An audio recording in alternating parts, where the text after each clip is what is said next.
A kú déédé àsìkò yìí. Kókó inú ìwé ìròyìn la mú wá fún yín láti inú àwọn ìwé ìròyìn ilé wa.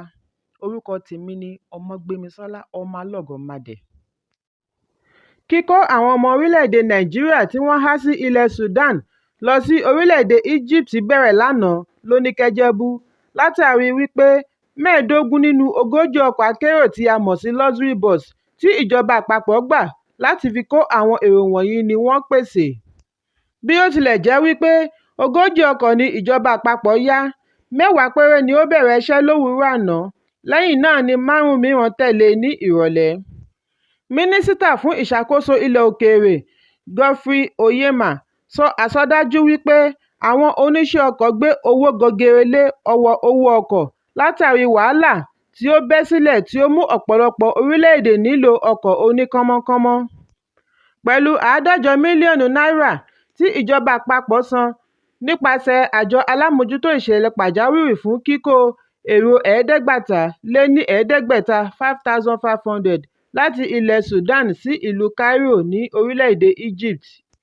Nínú ìfọ̀rọ̀wánilẹ́nuwò pẹ̀lú akọ̀ròyìn ní alága fún ẹgbẹ́ ọmọ Nàìjíríà lágbègbè Elders Forum ní Sudan, Dókítà Hashim Nahala ṣàlàyé wípé ọ̀tàlélẹ́gbẹ̀rún ọmọ Nàìjíríà 750 péré ni àpapọ̀ iye èrò tí ọkọ̀ náà rí kó kí ilẹ̀ tó ṣú lánàá nítorí ọkọ̀ náà kò tètè dé, kò sì tètè bẹ̀rẹ̀ iṣẹ́. Ó ní òun pàápàá wà lára èrò tí ó ṣẹ́kù nítorí ó di ìgbà tí gbogbo wọn bá lọ tán kí òun tó lè tẹ̀lé ọkọ̀. Lára àwọn akẹ́kọ̀ọ́ tí kò tíì rí àyè àti wọ ọkọ̀ bá akọ̀ròyìn sọ̀rọ̀ pẹ̀lú ìbẹ̀rùbojo wípé púpọ̀ nínú àwọn ni ó ṣì há sí ìpínlẹ̀ Khartoum pẹ̀lú àìbalẹ̀ ọkàn. Ẹ̀kúnrẹ́rẹ́ ìròyìn yìí wà nínú ìwé ìròyìn Punch tó jáde lónìí.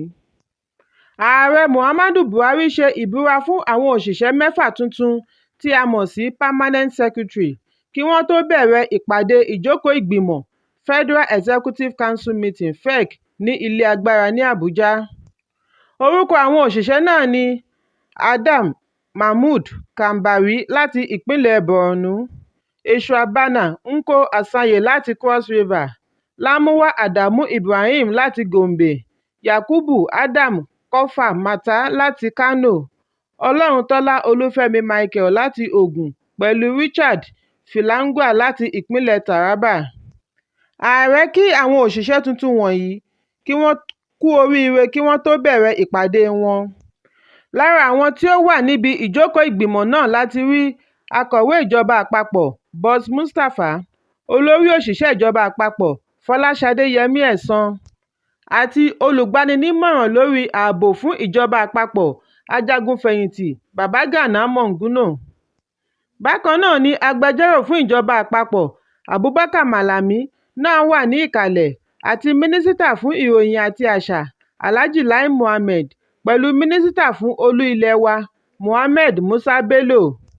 Nígbà tí wọ́n ń bá àwọn akọ̀ròyìn sọ̀rọ̀, Yẹmí Ẹ̀sán gba àwọn òṣìṣẹ́ tuntun náà níyànjú láti ṣiṣẹ́ wọn bí iṣẹ́. Bákan náà ni Malami ṣe àfihàn wípé ìgbìmọ̀ yìí ti bu ọwọ́ lu ìwé òfin tí ó ní í ṣe pẹ̀lú ẹ̀tọ́ ọmọ ènìyàn. Ó ní ìjọba Buhari ti ṣe ìfilọ́lẹ̀ ìjọba àkọ́kọ́ nínú ìtàn orílẹ̀-èdè Nàìjíríà tí ó fi ìdí ẹ̀ múlẹ̀ tí ó sì fi ààyè gba ìpinnu ẹ̀tọ́ ọmọ ènìyàn.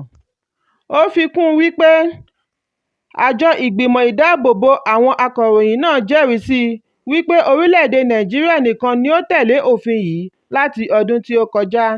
Ẹ̀kúnrẹ́rẹ́ ìròyìn yìí wà nínú ìwé ìròyìn The Guardian tó jáde lónìí. Ọdún dupò ààrẹ lábẹ́ òṣèlú People's Democratic Party (PDP) Atiku Abubakar àti akẹgbẹ́ rẹ̀ lábẹ́ òṣèlú Labour Party Peter Obi nínú ìdìbò ọjọ́ 25 oṣù kejì ti fi ẹ̀sùn kan àjọ elétò ìdìbò Independent National Electoral Commission (INEC). Atiku ṣe àfisùn wípé àjọ náà ṣe màgòmágó pẹ̀lú èsì ìdìbò ààrẹ. Bẹ́ẹ̀ náà ni Obi ṣe àfisùn wípé àjọ náà gbè lẹ́yìn ààrẹ àṣẹ̀ṣẹ̀yàn Bọ́lá Ahmed Tinubu. Obi nínú àfikún rẹ̀ sọ wípé èsì ìdìbò tí àwọn alámòjútó ẹgbẹ́ òṣèlú party agents ṣe àkọọ́lẹ̀ rẹ̀ ṣàpèjúwe wípé òun lòún gbégbá orókè jùlọ nínú ìdìbò náà. Àtíkù àti Òbí wá fẹnukò wípé kíkéde Tinubu gẹ́gẹ́ bí olúborí kò tọ̀nà, kò sì bá òfin mu. Ẹ̀kúnrẹ́rẹ́ ìròyìn yìí wà nínú ìwé ìròyìn The Nation tó jáde lónìí. Ààrẹ àṣẹ̀ṣẹ̀yàn Bọ́lá Ahmed Tinubu àti igbákejì rẹ̀ Kashim Shettima ní ìpàdé lánàá pẹ̀lú alága gbogboògbò fún ẹgbẹ́ òṣèlú All Progressives Congress (APC) Abdullahi Adamu pẹ̀lú àwọn olórí ẹgbẹ́ láti lè jíròrò lórí pínpín ipò agbára tí yóò wáyé níbi ìpéjọpọ̀ ẹlẹ́ẹ̀kẹwàá. Níbi ìpàdé ọ̀hún tí ó wáyé ní ìlú Àbújá, níbi tí ààrẹ àṣẹ̀ṣẹ̀yàn ti lọ ṣe àbẹ̀wò ìpalẹ̀mọ́ iṣẹ́ rẹ̀ síwájú ìgbapò rẹ̀ ní ọjọ́ 29 oṣù karùn-ún ni ọ̀rọ̀ lórí pínpín ipò sí orígun ti wáyé.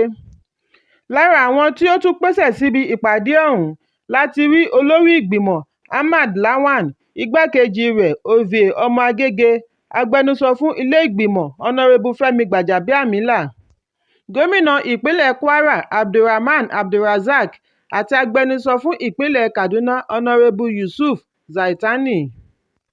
Lẹ́yìn ìpàdé ọ̀hún, oníkálukú túká láì sọ àbájáde ìpàdé náà fún akọ̀ròyìn kankan. Ìwádìí jẹ́ kó di mímọ̀ wípé kò tíì pé wákàtí 24 tí Tinubu ti ìrìn àjò dé tí àwọn aṣòfin ìjọba àpapọ̀ ti sọ ilé rẹ̀ di Mẹ́kà, pẹ̀lú àwọn tí wọ́n ń lọ́bì lọ́kòkò fún ipò ààrẹ ilé ìgbìmọ̀, agbẹnusọ fún ilé ìgbìmọ̀ àti àwọn ipò pàtàkì mìíràn fún ìpéjọpọ̀ ẹlẹ́ẹ̀kẹwàá tí ó ń bọ̀. Ẹ̀kúnrẹ́rẹ́ ìròyìn yìí wà nínú ìwé ìròyìn Leadership tó jáde lónìí. Kókó inú ìwé ìròyìn tòní kò ní jù báyìí lọ. Ẹ pàdé mi lọ́la fún àkọ́tún ìròyìn. Kí a tó lọ, ẹ má ṣaláì fi àríwísí yín ránṣẹ́, ìyẹn comment, kí ẹ sì bá wa subscribe sí ojúnà wa lórí YouTube kí Kókó Inú Ìwé Ìròyìn lè máa tẹ̀ yín lọ́wọ́ ní kíákíá.